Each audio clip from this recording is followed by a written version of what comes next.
नमस्ते एंड अस्सलाम वालेकुम ऑल ऑफ यू। आज का जो मेरा टॉपिक है, पहले लेक्चर में हमने पढ़ा था जो माइसेथेमिया ग्रेव्स डिजीज़ है उसको, और वो भी एक ऑटोइम्यून डिजीज़ है। और ये भी एक ऑटोइम्यून डिजीज़ है जिसमें गिल्टिन बेरियर्स सिंड्रोम, ठीक है, बेरी सिंड्रोम्स एक ऑटोइम्यून डिजीज़ है। इसमें क्या होता है, उस डिजीज़ में ऑटोइम्यून जैसे कि एंटीबॉडीज़ है वो सही से काम नहीं कर रही होती है, ठीक है।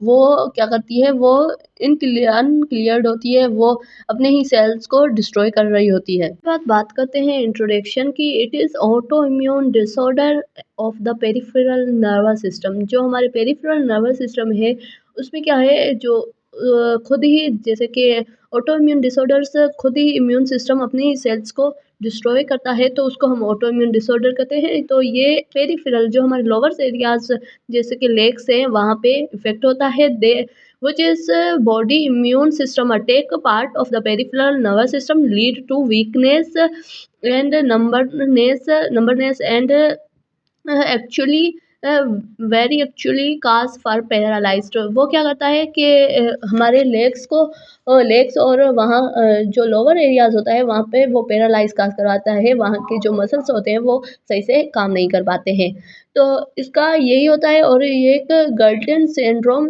क्या करवाता है, ये एक्यूट थोड़े टाइम के लिए होता है, रैपिडली ग्रोथ करता है, acute and rapidly growth, progressive and inflammatory ये जो डिजीज़ होती है वो है। और पॉलीन्यूरोपैथी करवाता है, और पॉलीन्यूरोपैथी करवाता है। उसके अलावा जो peripheral sensory and motor nerve है वहाँ पे वो इफेक्ट करता है। इसके बाद बात करते हैं काज इसकी। सबसे पहले अननोन काज है, कोई भी इसका एक स्पेसिफिक काज नहीं होता है। और उसके अलावा जीआई इन्फेक्शन है अगर, तो भी वो भी काज करवा सकता है। हमारा गेल्टिन जो बेयरिंग सिंड्रोम है उस डिसीज़ को काज करवा सकता है। और उसके अलावा HIV virus, immuno deficiency virus, ये भी एक काज करवा सकता है। और उसके अलावा ह्यूमन इम्यूनो वायरस वो भी करवा सकता है। और मायोप्लाज्मा नमोनिया होती है, वो भी एक इसके काज है जो काज करवा सकते हैं गल्टिन डिजीज़ को, ठीक है। उसके बाद बात करते हैं पैथोफिजियो की। तो सबसे पहले इम्यून डिसऑर्डर, जैसे कि इम्यून डिसऑर्डर हम कह सकते हैं,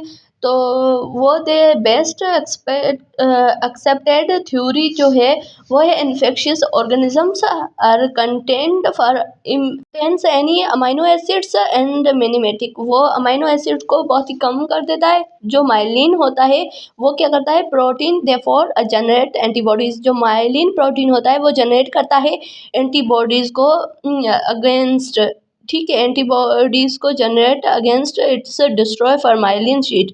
और वहाँ क्या हो जाता है, वो माइलिन शीट ही डिस्ट्रॉय हो जाती है, तो उसकी वजह से वो एंटीबॉडीज इफेक्ट नहीं कर पाती है, डिस्ट्रॉय हो जाती है माइलिन शीट। तो एंटीबॉडीज अपना वर्क नहीं कर पाती है, तो वो अपने ही मॉलिक्यूल्स को ऐसा फॉरेन समझ के इफेक्ट करती है। तो इसमें कि अमीनो एसिड जो प्रोटीन को बनाता है वो मिनिमेटिक हो जाता है, कम हो जाता है। They are myelin protein, therefore they are generating antibodies. जो माइलिन प्रोटीन होता है वो जनरेट करता है antibodies against, they are destroy myelin sheath. वहाँ उसके अगेंस्ट, जो माइलिन शीट डिस्ट्रॉय होती है उसके अगेंस्ट। तो ये इसकी पैथोफिजियोलॉजी है कि ये कैसे वर्क कर रहा है। अब बात करते हैं साइन और सिम्टम्स की। तो सबसे पहले आता है ascending weakness of the extremities. Extremities जो होती है वहाँ पे वीकनेस हो जाती है। उसके अलावा रेस्पिरेटरी फेलियर हो सकता है। और उसके अलावा जैसे कि पैरासाइथेजिया, हैंड एंड फीट्स में पैरासाइथेजिया काज हो सकता है। उसके अलावा बिल्डनेस और फ्लूइड की बिल्डनेस हो सकती है वहाँ पे, क्योंकि ऑटो इम्यून डिसऑर्डर है तो ये सब हो सकता है। उसके अलावा अनएबल टू स्वालो क्लियरली, वो कुछ भी चीज़ खा नहीं सकता कोई भी पेशेंट जिसको अगर ये गल्टिन डिजीज़ है तो।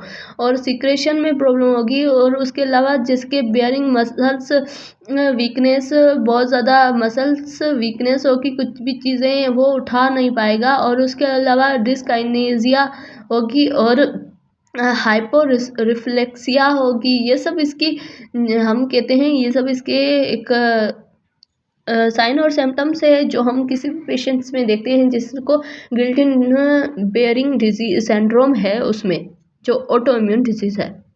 और उसके अलावा डायग्नोस्टिक्स की बात करते हैं तो सबसे पहले आता है हिस्ट्री।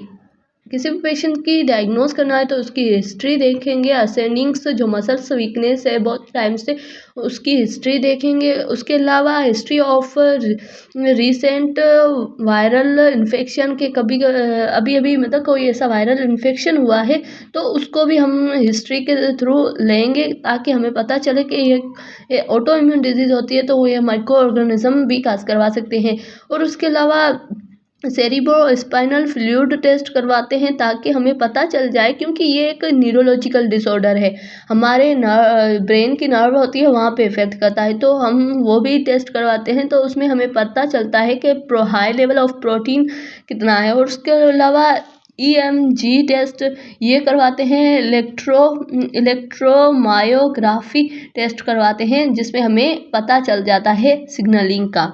और उसके बाद बात करते हैं मेडिकल और सर्जिकल मैनेजमेंट की, तो सबसे पहले आता है प्लाज्मा फ्रेसिस।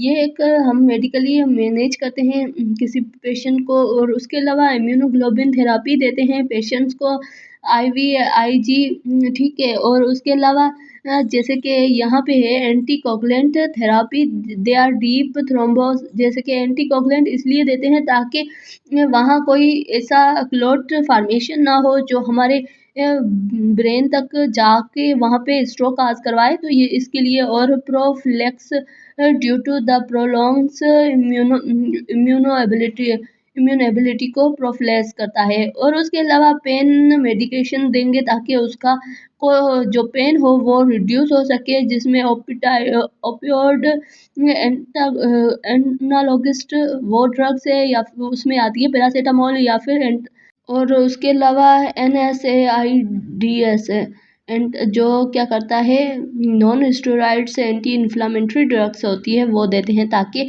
इन्फ्लामेशन रिड्यूस हो सके, ठीक है। और मैकेनिकली हम उसको वेंटिलेशन देंगे ताकि ऑक्सीजन को ऑक्सीजन उसको प्रॉपर मिल सके, कोई पेशेंट्स कोमा में ना चला जाए, ठीक है। इसके बाद बात करते हैं नर्सिंग मैनेजमेंट की, तो सबसे पहले measure the respiratory parameters regularly. हम जो भी रेस्पिरेटरी पैरामीटर्स है उनको रेगुलरली चेक करते हैं, मॉनिटर करते हैं ताकि हमें पता चले कि कोई एबनॉर्मलिटी नहीं है। और ब्रोंकोइल्स जैसे कि इंक्रीज करेंगे ब्रोंकोल सीक्रेशन को ताकि किसी भी पेशेंट्स को डिफ़िकल्टी ना हो उसको ऑक्सीजन इनहेल और एक्सहेल में। उसके अलावा उसका ब्रीथिंग रेट सही हो। और रिकॉर्ड्स इनटेक एंड आउटपुट वो हम रिकॉर्ड करेंगे, देखेंगे कि वो पेशेंट्स कितना इनटेक कर रहा है फ्लूइड और उसका आउटपुट कितना है, तो वो भी हम देखेंगे, क्योंकि ये एक ऑटो इम्यून डिजीज़ है तो ये बहुत ज़्यादा रिस्क होते हैं इन चीज़ों के।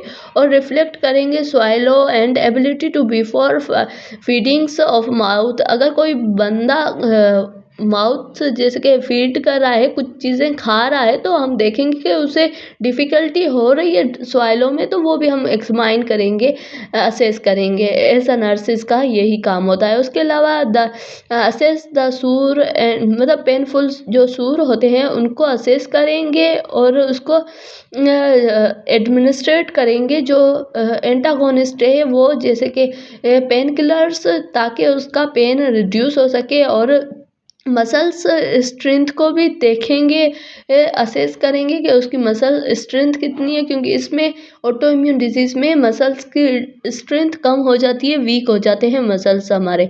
इंश्योर करेंगे safety and well embolism well safety and ambitions को। और प्लान करेंगे केयर विथ द मतलब constant rest and period between activities and reduce fatigue.